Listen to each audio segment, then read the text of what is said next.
2002 માં અને 2007 માં મત આપવા વાળા એટલે 2012 માં એમને પડતા મૂકીને નવા મત માટેનું નાટક છે બધી જગ્યાએ.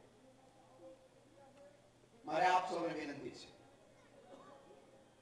કે હવે આ નાટક ખૂબ લાંબુ ચાલ્યું છે, પડદો ઉંચકાઈ ગયો છે એના ઉપરનો, અને મોદી સાહેબને નાટક તો બહુ ફાવે. એને એક સારું કામ કરેલું એના શિક્ષકોનું સન્માન કરવાનું એક વખત 2002 પછી. એમાં 27 શિક્ષકો વડનગરના આવ્યા અને એનું સન્માન કર્યું. એટલે સન્માનના પ્રત્યુત્તરમાં શિક્ષકો જે 27 હતા એમાં 9 શિક્ષકો એમ કહ્યું કે અમારો નરેન્દ્ર છે વડનગરમાં ભણવા આવતો નિશાળમાં, ભણવામાં તો ઠીક હતો, શિક્ષક તો પુકારે છે, હું તો નરેન્દ્રભાઈ કહીશ ને, પણ એનો શિક્ષક તો નરેન્દ્ર છે. એને કહ્યું કે નરેન્દ્ર ભણવામાં તો ઠીક હતો, પણ અમારી નિશાળમાં જેટલા નાટકો થતા એ બધા નાટકોમાં એક પહેલો નંબર આવતો. તેની તો તાલીમ નહોતી લીધી, હવે તો તાલીમ લઈને આવ્યા છે મુખ્યમંત્રી બધી જગ્યાએ.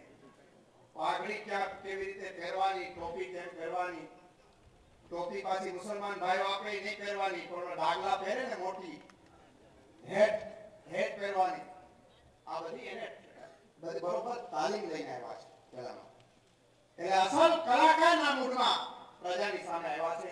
એ કલાકાર કેવો છે એને બધા ઓળખી ગયા છે.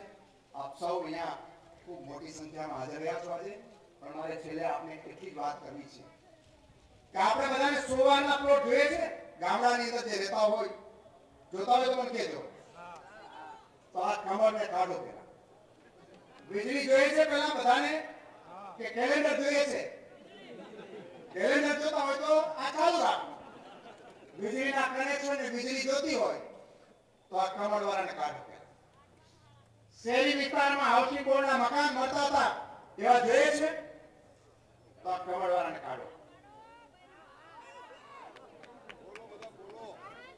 યુવાનો હોય એને નોકરી જોઈએ છે અને ગરીબ મા બાપના દીકરા દીકરીઓ ભણી શકે એવી વ્યવસ્થા જોઈએ છે આપણે બધાને, તો આ કમળવાળાને કાઢો. આ કમળ આવ્યું પછી જ આ તકલીફો થઈ.